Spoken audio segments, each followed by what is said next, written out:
Hi, I'm Dan Q, and you're listening to a podcast that nobody ever asked for, exclusively about things that only I find interesting. Today, we'll be talking about how I learned to enjoy Pickled Onion Monster Munch. As usual, there's a blog post to accompany this episode. Today, you'll find it at danq.link/munch. How I learned to enjoy Pickled Onion Monster Munch. Right in time for International Crisp Sandwich Day tomorrow, otherwise known as St. Crispin's Day, I have taught myself to enjoy Pickled Onion Monster Munch. Now, you might reasonably have assumed that I already enjoyed pickled onion crisps. After all, I not only enjoy actual pickled onions, but also the far more acquired taste of pickled eggs. In my house, there is a need for somebody, anybody, to eat Pickled Onion Monster Munch, because we have a bit of an oversupply. In order to reliably get both of the other flavours that people in my house like, that is, roast beef and flamin' hot, we end up buying multi-packs that also contain pickled onion flavour, and those unwanted extras pile up in the snack cupboard until we happen to have a house guest that we can palm them off onto.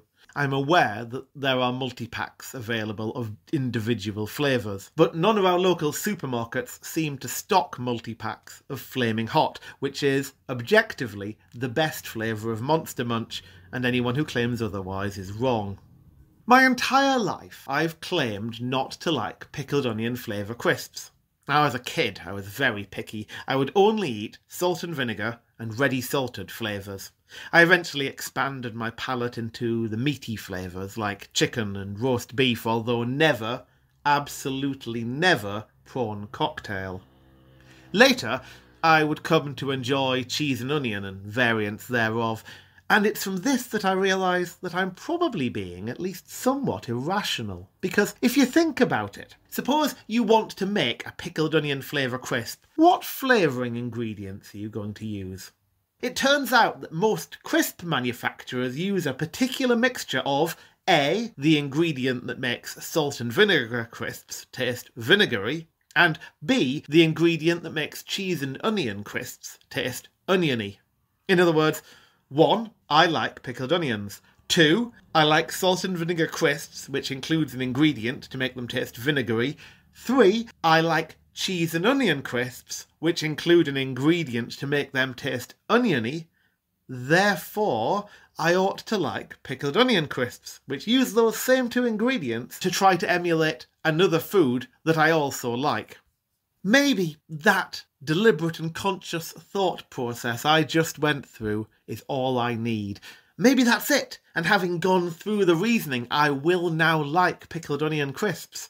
Conveniently, I have a cupboard in my kitchen containing approximately 1 billion packets of Pickled Onion Monster Munch, so let's try it out.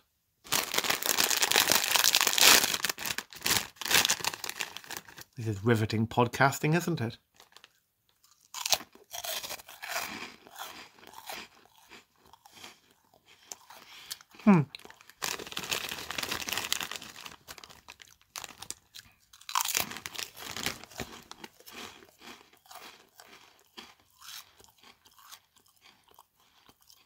It turns out they're okay.